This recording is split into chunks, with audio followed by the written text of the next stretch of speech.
At first glance, the paddle court may seem more complex than a classic tennis court, but behind it is a very clear system that brings a lot of fun and movement.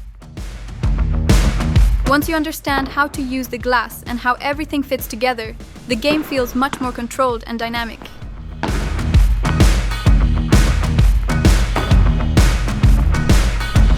Now let's take a closer look at the different parts of the paddle court and how they are used in the game.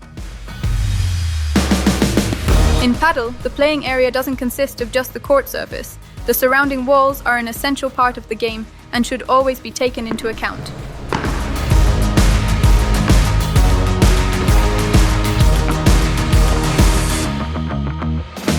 The lines on a paddle court have two main purposes. First, they regulate the serve, and second, they help you orient yourself and position yourself better on the court.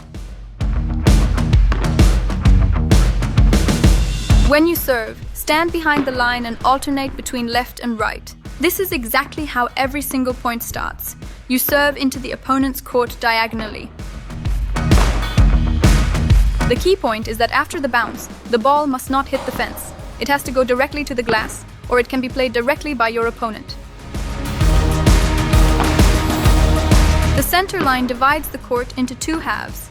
It shows you which side to serve from and which service box the ball must land in.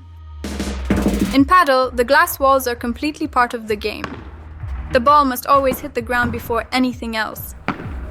Afterwards, the rally goes on as usual. If the ball lands directly on the glass, it's out. The mesh walls bring another fun element into the game of paddle. If the ball hits the mesh straight away, it's out. Like with the glass, it has to bounce on the ground first, then it can hit the mesh. This makes it a tough shot for your opponent. The bounce is hard to predict. Only on the serve must the fence not be touched. After that, it's part of the game and can be used strategically.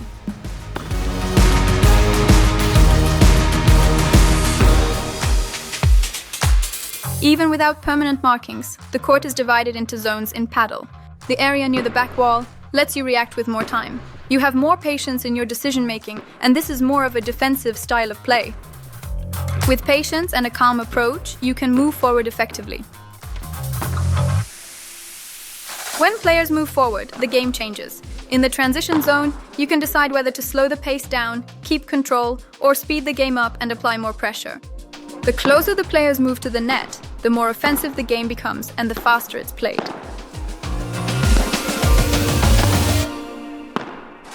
When you understand the court, you naturally play more thoughtfully.